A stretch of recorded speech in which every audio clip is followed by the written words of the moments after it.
Ce mardi 20 juin, Lambert Wilson a ouvert les portes de son petit paradis en Bourgogne, à Point de Vue. L'occasion d'en savoir plus sur sa vie au plein cœur de la campagne. Lambert Wilson fait partie de ces personnalités qui ont choisi de quitter Paris pour le calme de la campagne. Et le comédien a ouvert les portes de son petit paradis en Bourgogne à Point de Vue ce mardi 20 juin. Une belle demeure dans la campagne de Lyon où il cultive son jardin en botaniste averti. À l'entrée, un séquoia géant et une chute d'eau, ce sont eux qui ont tout de suite séduit l'acteur à s'offrir cette maison.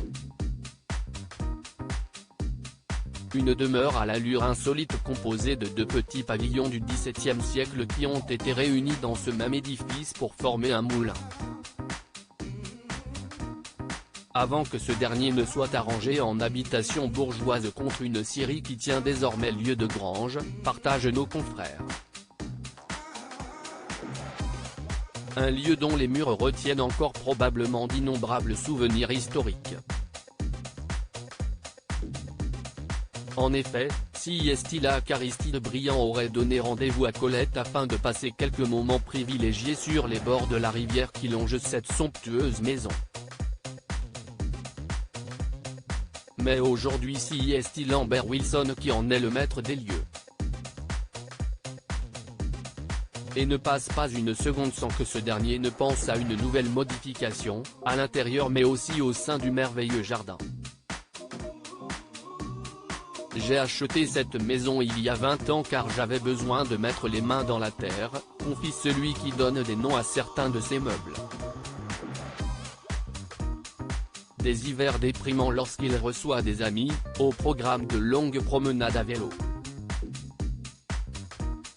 Et lorsqu'il est seul, ce qu'il apprécie, bien qu'il soit un vrai habitué des grandes réunions, Lambert Wilson jardine et cogite ce qui lui a permis de créer il y a 3 ans le Festival des Millésimes de Tonnerre, qui se tiendront les 25 et 30 juin prochains, et les 1er et 2 juillet. L'été sourit à Lambert Wilson qui admettait des moments plus difficiles liés à la campagne. Les hivers ne sont pas sexy, ils sont déprimants, avait-il affirmé dans les colonnes du magazine Paris Match. On serre les dents, et le moulin usé par le cours d'eau nécessite, comme un bateau, un travail constant. Il faut garder les vannes en état, faire avec les crues du bassin de Lyon.